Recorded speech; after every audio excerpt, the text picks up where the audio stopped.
levantamento do Sebrae traçou o perfil das empresárias brasileiras.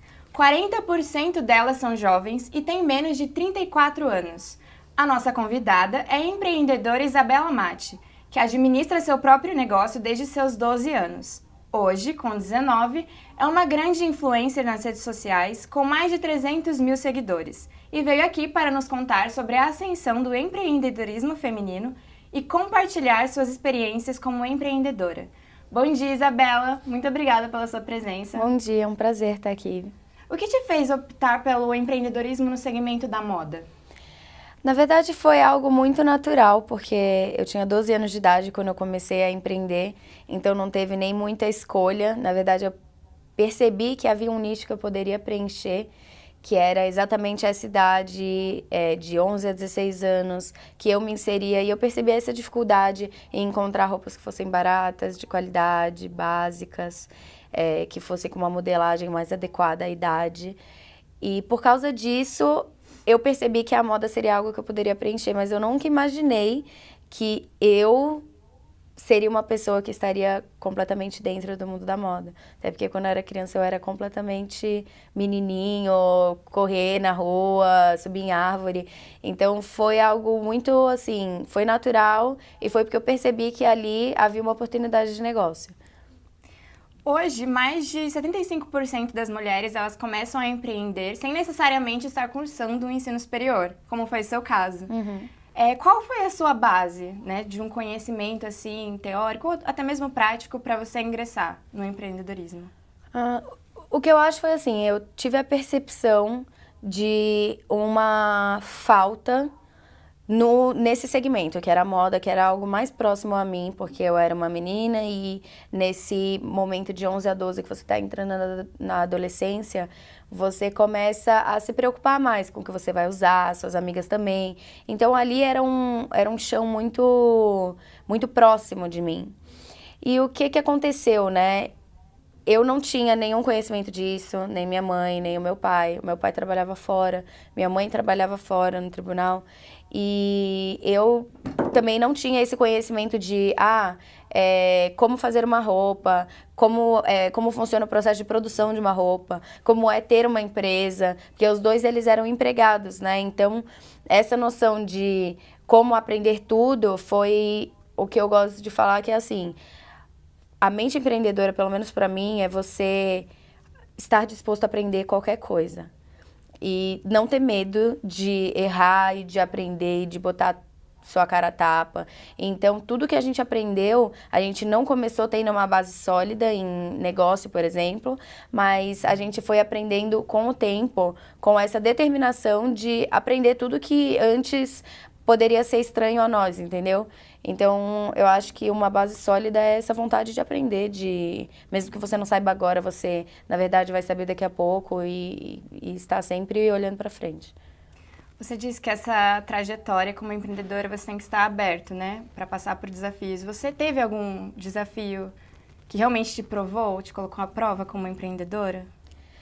Eu acho que a todo momento, sendo empreendedora, você acaba tendo esses momentos, porque, por exemplo, não tendo uma formação de moda, há alguns erros técnicos que acabam acontecendo no caminho, que, por exemplo, aí chegam levas de 1000 peças que tiveram algum erro técnico por falta de conhecimento naquela área. E aí, dali, você aprende e faz o correto. Ou, por exemplo, na parte de tecnologia agora, a gente está penando para conseguir entender, porque por mais que o meu pai tenha um histórico ele trabalhou muito tempo em empresas de tecnologia, e ele tem um histórico de conseguir entender a TI por trás de um e-commerce, que é o meu caso, né? É o e-commerce de moda, é muito maior e muito mais complexa do que a gente imaginava. Então, eu acho que há no caminho alguns pontos que são desafiadores quando você não está acostumado, mas esse desafio eu acho que é o mais legal para te levar para frente e aprender. E também o caso de ser empreendedor é assim, se você não faz, ninguém vai fazer para você. Se você não exerce seu trabalho bem, você não vai ganhar dinheiro. Então, quando você é dono do próprio negócio, tudo está na tua mão. Pode ser maravilhoso, como também pode dar errado se você não estiver disposto. Então eu acho que é um mix de várias coisas. Não sei se teve uma coisa específica que me pôs à prova. Acho que a todo momento a gente está sendo colocado em xeque, assim, e sendo desafiado, e eu acho isso muito legal. Você já sofreu algum tipo de preconceito por ser jovem e mulher e empreendedora? Eu sofri muito bullying quando eu era mais nova, tipo na escola, e eu acho que o bullying era diferente porque era por eu ter uma loja, por eu ser nova e estar trabalhando, então era algo muito difícil de assimilar, até porque eu não sou muito uma pessoa de bater de frente, eu sou uma pessoa muito, assim, eu não gosto de briga, de conflito, então eu me recuo, então foi difícil, mas isso deu uma força, me deu uma força para hoje eu não ligar tanto para as críticas alheias que sempre vão existir. E quanto ao preconceito de ser mulher, eu acho que por estar inserida no mundo da moda, talvez esse preconceito não seja tão grande quanto nas outras profissões ou se eu tivesse, por exemplo, no meio de tecnologia, talvez pudesse ser mais complicado. Eu fiz até um estudo sobre o machismo nos games, né, dos gamers e tal, e eu vejo que nessas outras áreas de tecnologia tem esse preconceito com a mulher, mas eu acredito que por estar no mundo da moda não houve um preconceito tão grande ao fato de ser mulher, mas eu acho que a gente sempre tem que estar se impondo e mostrando que a gente é capaz de forma educada, de forma respeitosa e só mostrando que a gente tem o potencial para fazer o que a gente quiser, entendeu? Qual é o primeiro passo para as mulheres que estão começando a pensar em empreender? Isso a gente vai ver depois do comercial, a gente volta já e aí a Isabela vai responder para a gente essa pergunta.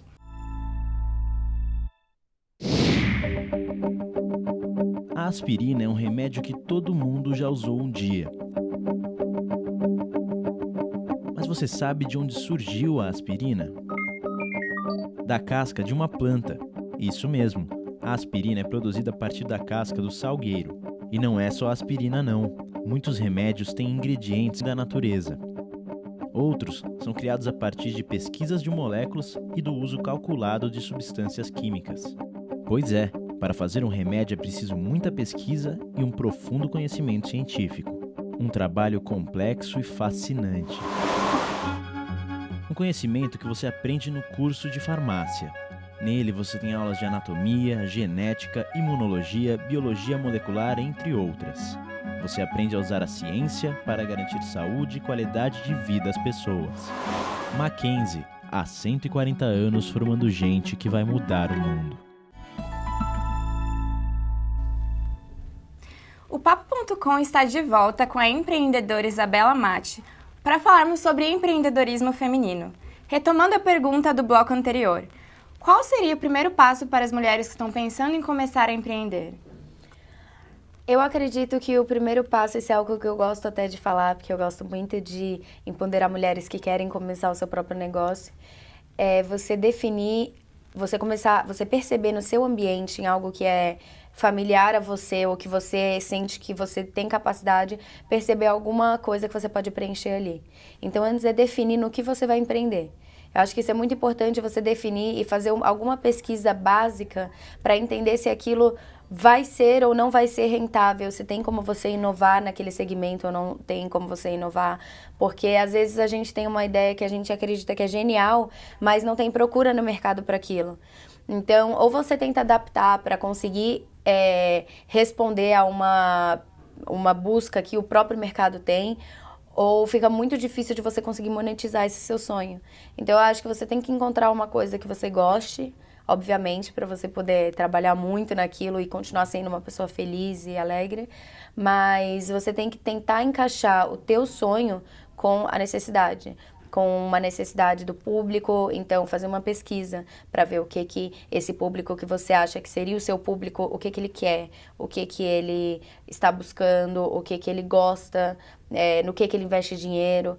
Então eu acho que esse é o primeiro de todo, é você definir o seu público e o que aquele público está buscando dentro do que você conhece, dentro do que você pode se aprimorar, né? Para poder juntar isso, o que você gosta, o que tem uma oportunidade de mercado.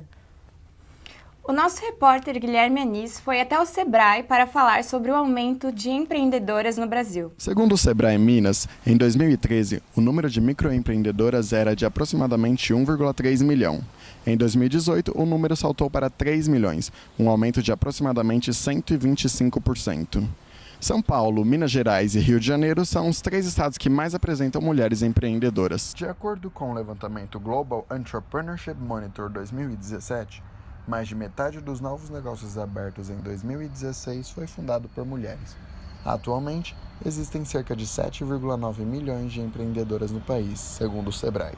Como o Sebrae influencia o empreendedorismo feminino? O Sebrae ele dá orientação na gestão de um empreendimento ou de um nascimento de um empreendimento.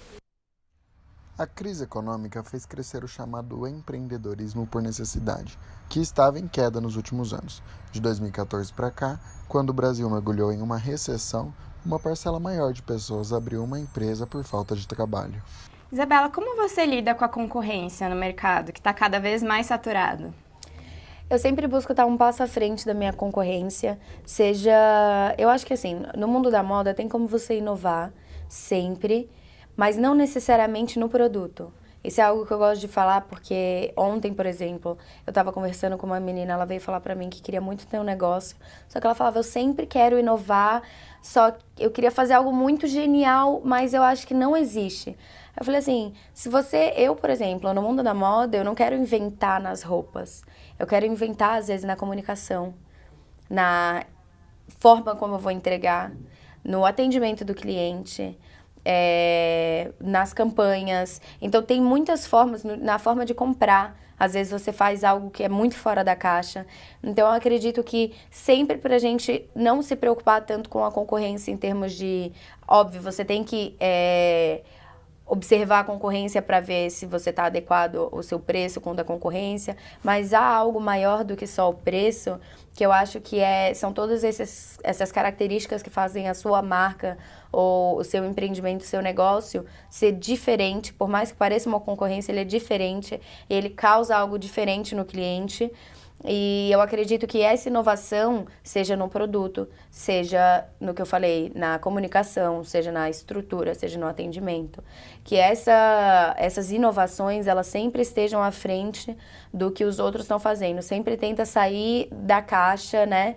Sair daquele mar vermelho e tentar pensar em coisas que os outros ainda não pensaram. Então eu levo muito dessa forma, assim. Eu tento olhar para o meu, fazer aquela pesquisa básica, mas olhar para o meu e ver como, dentro do que eu faço, eu consigo ser a melhor e a mais criativa em vários aspectos. Além das mídias sociais, você utiliza outros meios de divulgação para os seus produtos?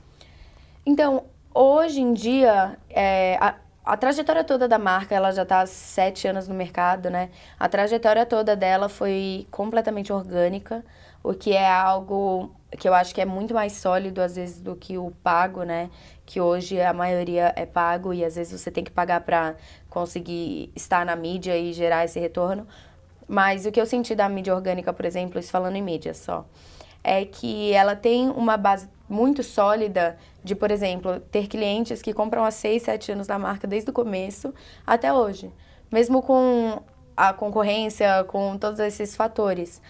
E hoje, como é uma marca pessoal, então a minha imagem está diretamente atrelada à marca, eu fazendo coisas e estando em lugares, dando uma entrevista ou dando uma palestra, isso acaba sendo uma divulgação legal. E hoje a gente está tentando focar em meios de divulgação como otimização no Google, ou aparecer em outras páginas. São várias coisas que a gente está entendendo como coisas que a gente pode fazer para divulgação que sejam diferentes das mídias. Mas as mídias eu acho que ainda tem uma grande força, principalmente se você foca em micro-influenciadores que têm um nicho e que conversam muito bem com aquele público menor. Eu tenho entendido que todas essas coisas fazem muito sentido para divulgação. Às vezes não é só mídia, às vezes não é só entrevista. Então eu acho que tudo tem que se juntar para você ter algo que que é muito maior, sabe, do que só um meio. Sim. Infelizmente, o nosso tempo é curto e o nosso Papo.com está chegando ao fim. Eu gostaria de agradecer pela sua participação. Imagina. E se você se interessou pelo trabalho da Isabela, você pode encontrá-la nas redes sociais e em seu site. Um bom dia e até a próxima edição.